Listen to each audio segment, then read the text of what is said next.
Hey there, guys. All right, today we are crossing into the triple digits. Yeah, triple digits. I know numbers. I don't know why I had to think of it. My brain is not working. We're on to week 100 of the Great War. This time, the death of Max Immelmann and Haig's final offensive. We got a couple spoilers in the title here. Wow, Haig's final offensive and the death of Max. Those are spoilers, Indy. Come on. Even though I'm, well, over 100 years late. Before I dive in, though, make sure you go and check out the links in the description box below. I would love it if you joined the Discord and followed me over at Twitch. All right, let's go ahead and just get this shit out of the way. Now, you may or may not know this, but the great pilots, the flying aces, were the rock stars of World War I, celebrated far and wide as heroes of their nations, and in 1916, there was perhaps none greater than Max Immelmann, until this week, 100 years ago, when Max Immelmann died. Oh, we got a new intro. I'm not sure if I like it. I like the animation for the... My dog is barking. Love it. Okay, dog's done barking. I like the the animation for the intro card here. Don't care for the music. I don't know. After 99 weeks of the old intro, I really like the music of the old intro. It was more fast-paced, you know? Although this war is not a fast-paced war. Neither is this series. I'm Indy Nidell. Welcome to the Great War. Last week, the Germans began and then suspended an offensive at Verdun. They managed to reinforce the Austrians against the Russians to hopefully stop the huge Russian advances. The Austrian offensive in Italy came to an end, and in the Middle East, Jeddah fell to the Arab revolt. Last week was also episode 99 of our regular episode, so this one is number 100.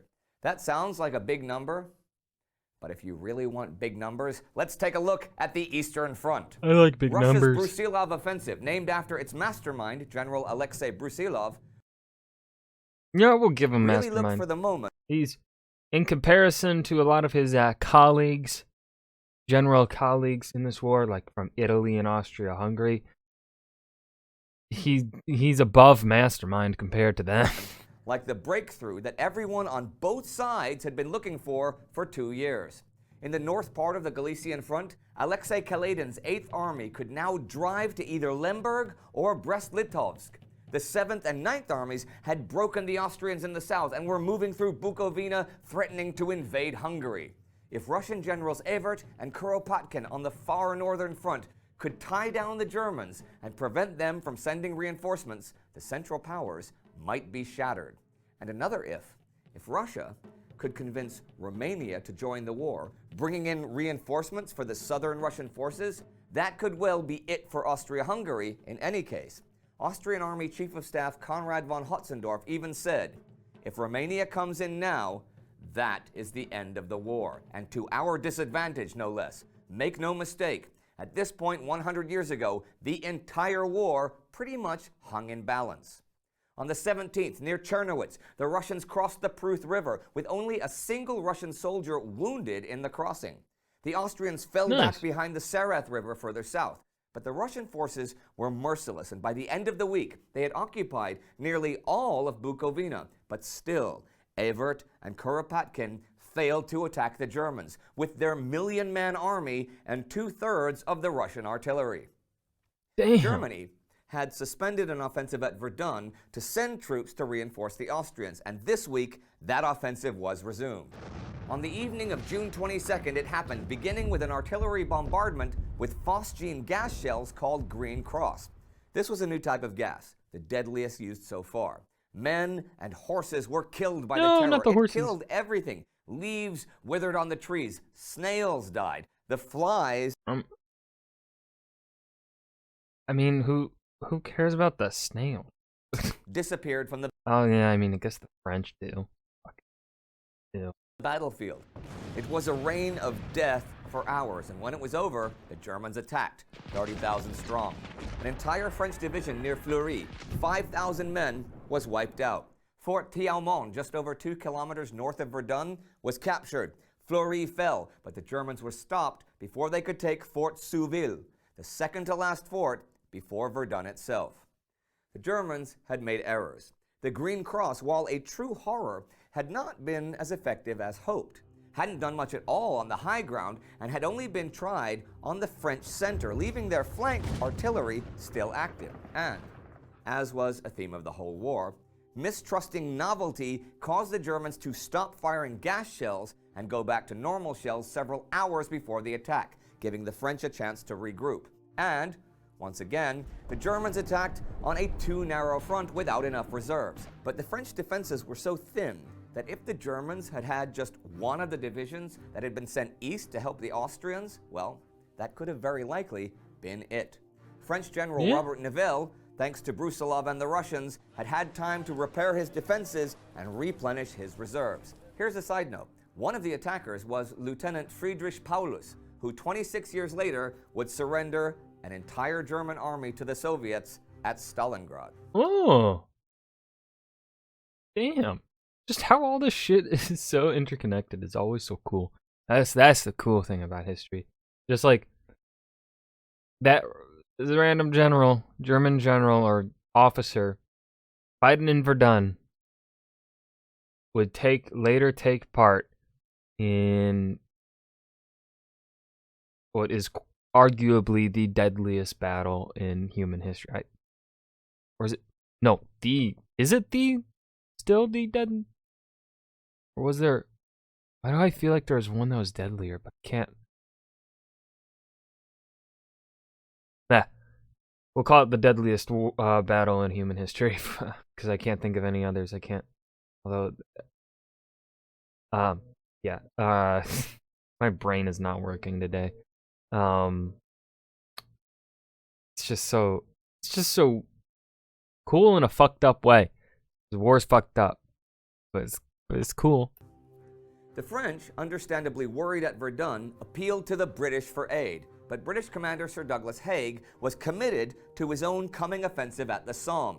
He would open his preliminary barrage the 24th, though, and see if that helped relieve some pressure. The Battle of the Somme was to begin June 29th. Here's what Peter Hart has to say about its objectives. Much nonsense has been written about what Haig was trying to achieve on the Somme, but his intentions seem clear enough. My policy is briefly to 1. Train my divisions and to collect as much ammunition and as many guns as possible. Okay. 2. Pretty basic. To make arrangements to support the French, attacking in order to draw off pressure from Verdun when the French consider the military situation demands it. 3. All right, caring about his allies, okay. But while attacking, to help our allies, not to think that we can for a certainty destroy the power of Germany this year. There were no major strategic objectives, and it was the Fourth Army under Henry Rawlinson that would carry out the Somme offensive, and the Reserve Army under Sir Hugh Gow would exploit any breakthroughs. Rawlinson foresaw a two-stage attack, overrunning the German first-line system in one assault, pausing to reorganize, and then making a separate attack on System 2. It was pretty cautious, but planning for the Somme required logistical planning that the British had never done before. Hundreds of thousands of men and horses were moved to the front. Millions of shells were transported. Many millions of tons of food and supplies. You had to set up roads and railways, trenches and tunnels had to be dug, and you had to try and keep this as secret as you could from the Germans, who were giving you harassing fire all the time anyhow. But Haig and company thought they'd learned a lot of lessons from the 1915 Allied offensives and from German methods at Verdun, though there were still problems. They had to attack on a wide front, but did they really have enough guns to do a Neuve-Chapelle-style bombardment? And anyhow, the German trenches by now were not the single trench system at Neuve-Chapelle. By the summer of 1916, they had a whole trench network. God, these trench networks fucking blow my mind every time you see an aerial view of them. It's barbed wire up to 30 meters thick, concrete reinforced dugouts, whole villages actually physically incorporated into the defense system. There were 3 trench lines. Hold on, let's take a look here at this. Like, what the fuck? This is so...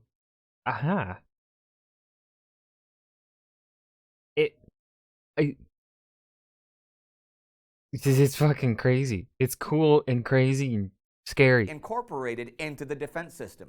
There were 3 trench lines in the German frontline system. There was a whole second system being dug a few kilometers back, and even a third system under construction. The British bombardment would be with 1,010 field guns and howitzers, 182 medium and heavy guns, and 245 medium and heavy howitzers. That sounds like a lot, but it came to 1 field gun for every 20 meters and 1 heavy gun for every 50. At Neuve-Chapelle, they had 1 every 6, and these guns now had to clear barbed wire, destroy multiple lines of well-constructed, reinforced trenches, and take out the German batteries. Tough mission. One thing the British did have going for them now was the integration of airplanes into tactical planning. Brigadier General Hugh Trenchard of the Royal Flying Corps would I don't like his face. fight an aggressive air war well over the German side of the field. This would prevent German reconnaissance and artillery spotting. For months, the RFC had been taking photos of every inch of the Somme region, blowing them up to identify every German machine gun post, headquarters, dugouts, and so on.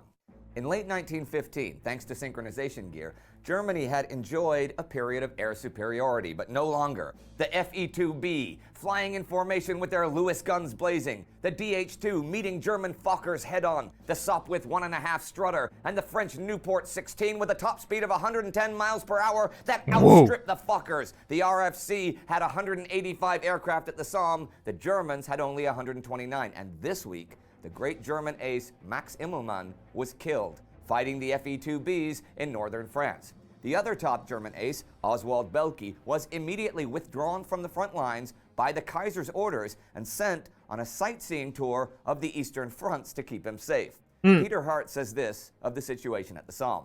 Soon the Germans were helpless in the air, which therefore left them vulnerable on the ground. 1 crown prince and 20 generals attended Immelmann's funeral. That's how big the aces were.